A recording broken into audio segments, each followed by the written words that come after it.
Bismillahirrahmanirrahim. Second year class. Today we will discuss excretion in representative animals. Representative animals में कुछ invertebrates discuss हैं, कुछ vertebrates हैं, लेकिन आज के लेक्चर में हम जस्ट इनवर्टिब्रेट्स को डिस्कस करेंगे. First of all we talk about Hydra. It belongs to phylum Cnidaria और phylum Platyhelminthes.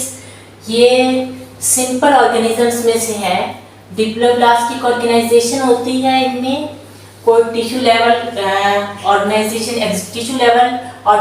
नहीं होती. ऑर्गन सिस्टम लेवल या ऑर्गन लेवल एग्जिस्ट नहीं करता है. सिंपली 2 लेयर्स होती हैं बॉडी की. तो जो नाइट्रोजनस वेस्ट होती हैं या कोई भी वेस्ट मटेरियल होता है, it diffuses out of the body isoosmotic environment. मतलब जो सिंपल प्रोसेस है इनमें एक्सक्रीशन के लिए, that is diffusion. Next comes planaria. It belongs to phylum platyhelminthes. जो प्लैटीहेल्मिन्थेस फाइलम है, दिस इज ट्रिप्लोब्लास्टिक. 3 लेयर्स हैं बॉडी की. ये फाइलम नाइडेरिया से या सिलेंट्रेटा से कुछ एडवांस है और इनमें कोई बॉडी कैविटी एग्जिस्ट नहीं करती, लेकिन कुछ सिस्टम्स पाई जाती हैं, जैसे नर्वियस सिस्टम है और सेंसरी सिस्टम है, डाइजेस्टिव सिस्टम है. इसी तरह से एक्सक्रीटरी सिस्टम भी इनके अंदर एग्जिस्ट करता है. अगर एक्सक्रीटरी सिस्टम की बात करें तो ये एक्सक्रीटरी स्ट्रक्चर है, दैट इज प्रोटोनेफ्रिडिया. प्रोटोनेफ्रिडिया क्या है? This is network of blind ending tubules. मतलब ब्लाइंड एंडिंग ट्यूब्यूल्स का एक नेटवर्क है जो पूरी बॉडी के अंदर फैला हुआ है. और इन ब्लाइंड एंडिंग ट्यूब्यूल्स में जो एंड ऑफ ट्यूब्यूल है, जिसे हमने ब्लाइंड एंडिंग ट्यूब्यूल कहा है या क्लोज्ड एंडिंग ट्यूब्यूल कहा है, उसे हम कहते हैं कि ये फ्लेम सेल है. This is flame cell. ये मैंने इसका सेपरेट स्ट्रक्चर बना के दिखाया है. इन फ्लेम सेल में टफ्ट ऑफ सीलिया और बंच ऑफ सीलिया एग्जिस्ट करती है and beating of these cilia और fast movement of these cilia give the look of flickering flame. मतलब जब ये सीलिया बीट करते हैं तो यूं लगता है जैसे आग का शोला जल रहा है. That is why these cells are named as flame sales.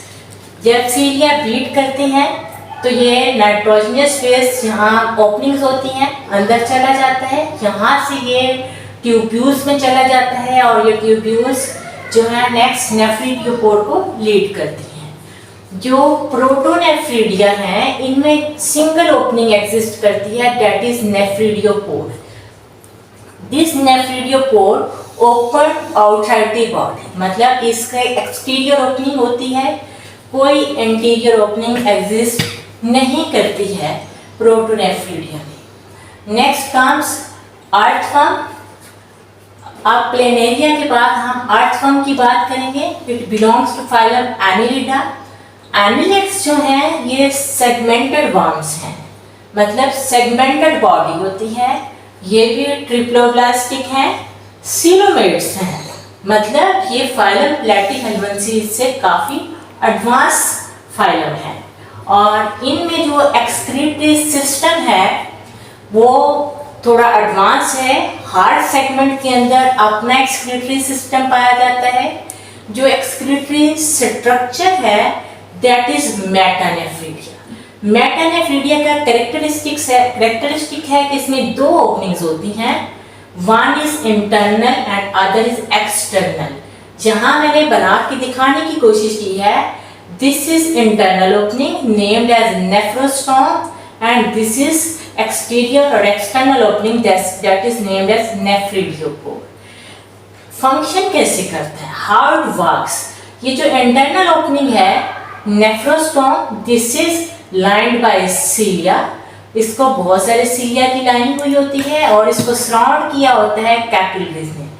सीलिया की मूवमेंट जो है वो सिलोमिक फ्लूइड को अंदर सक करके ले जाती है. As coelomic fluid moves along the tubule, tubule की ल्यूमेन में जब ये मूव कर रहा होता है तो epithelial lining of this tubule, ये ब्लू वाली जो है ये ट्यूब्यूल दिखाई गई है, जो ये रेड लाइंस है दीज आर कैपिलरीज। जो एपिथेलियल लाइनिंग है इस ट्यूब्यूल की वो इसमें से साल्ट्स वगैरह और जो यूजफुल चीज़ें होती हैं उनको एब्जॉर्ब कर लेता है। जब ये इसके आगे मूव करता है तो जस्ट जो फिल्ट्रेट होता है that is urine containing nitrogenous waste. मतलब अर्थवर्म जो है इसके हार्ट सेगमेंट में दो नेफ्रिडिया पाए जाते हैं।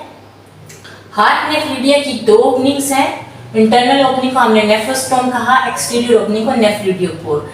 जब ये फिल्ट्रेट इसके अंदर से गुजरता हुआ नेफ्रिडियोपोर तक पहुंचेगा, मतलब जो मूव आउट करने वाला मटेरियल है that is just urine containing nitrogenous waste.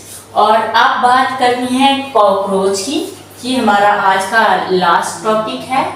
Cockroach belongs to the phylum arthropoda. जो फाइलम आर्थ्रोपोडा है this is most advanced invertebrate. Invertebrates में से जो आर्थ्रोपोड हैं ये सबसे ज़्यादा एडवांस कंसीडर किए जाते हैं, सबसे ज़्यादा मॉडिफाइड इनवर्टिब्रेट्स हैं। ये हर तरह के इन्वायरमेंट में रह सकते हैं। इनमें भी जो सबसे ज़्यादा फ्लरिश्ड हैं these are insect and cockroach is one of them. आपने फर्स्ट ईयर में पढ़ा था कि जितनी टोटल ह्यूमन बीइंग है जितनी टोटल लिविंग ऑर्गेनिजम्स हैं उनमें से 53.1% जस्ट इंसेक्ट्स हैं। मीन्स मोर देन 50% जो है लिविंग ऑर्गेनिज्म इंक्लूडिंग प्लांट्स। इसमें प्लांट्स भी हमने शामिल की हैं, इसमें माइक्रो ऑर्गेनिजम्स भी शामिल की हैं। तो इनकी जो आइडेंटिफिकेशन है फिर इनकी 6 लेग्स होती हैं। अगर इनके एक्सक्रीटरी स्ट्रक्चर की बात करें, ये इतने एडवांस हैं कि इनके अंदर जो सर्कुलेटरी फ्लूइड है वो भी पाया जाता है। जो सर्कुलेटरी फ्लूइड होता है इनका वाइट कलर का होता है, उसे हम हीमोलिम्फ कहते हैं। काफ़ी सारे सिस्टम पाए जाते हैं, डाइजेस्टिव सिस्टम भी पाया जाता है जो आपने फर्स्ट ईयर में डिस्कस किया हुआ इन डिटेल। एक्सक्रीटरी सिस्टम भी पाया जाता है that is attached with digestive system. ये ओनली लिविंग क्रिएचर हैं जिनका digestive system is connected with excretory system. Otherwise सारे ऑर्गेनिज्म में जो एक्सक्रीटरी सिस्टम है वो एक सेपरेट सिस्टम है और डाइजेस्टिव सिस्टम एक सेपरेट सिस्टम है।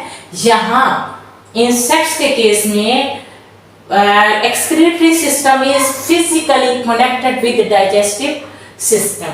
अगर एक्सक्रीटरी स्ट्रक्चर की बात करें that is Malpighian tubules.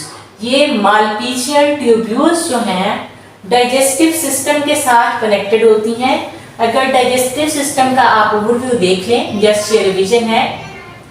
Start में फेरेंक्स है, स्लाइवरी ग्लैंड है माउथ में, नेक्स्ट कम्स क्रॉप जिसमें टेम्परेरी स्टोरेज होती है, नेक्स्ट इज गिजर्ड इसमें ग्राइंडिंग होती है। गिजर्ड से आगे वाला पोर्शन जो है दिस इज मिड कट और आगे ये हैंड कट है। जो मिड कट और हैंड कट के जंक्शन है वहाँ मालपीजियन ट्यूब्यूल्स अटैच होते हैं। ये मालपीजियन ट्यूब्यूल्स जो हैं साइनसिस में जो हीमोलिम्फ होता है उसमें से नाइट्रोजनस वेस्ट और साल्ट्स वगैरह को अब्जॉर्ब कर लेती हैं, वाटर बीन के अंदर चला जाता है। जैसे ही ये जो मटेरियल इन्होंने हीमोलिम्फ से कलेक्ट किया है ये इन ट्यूब्यूल्स के अंदर मूव करता है। ह्यूमन ऑफ ट्यूब्यूल से जब ये गुजर रहा होता है तो यहाँ से कि हिंडगट में चला जाता है। हिंडगट की जो एपिथेलियल लाइनिंग है वो इसमें से मोस्ट ऑफ दी जो साल्ट्स हैं और वाटर है उसको एब्जॉर्ब कर लेती है। तो पीछे नाइट्रोजनस वेस्ट क्रिस्टल फॉर्म में यूरिक एसिड की फॉर्म में रह जाते हैं। अब ये जो डाइजेस्टिव वेस्ट है और नाइट्रोजनस वेस्ट जो है इसका एक्सक्रीटरी वेस्ट है वो इसके एक्सक्रीटोपोर के थ्रू मूव आउट कर जाता है। जो आज का लेक्चर है बहुत ज़्यादा सिंपल है। इसमें हमने फाइलम नाइडिडिया का रिप्रेजेंटेटिव हाइड्रा डिस्कस किया जिसका कोई भी एक्सक्रीटरी स्ट्रक्चर नहीं है। फाइलम प्लेटिहेल्मिन्थस का रिप्रेजेंटेटिव प्लेनेरिया डिस्कस किया।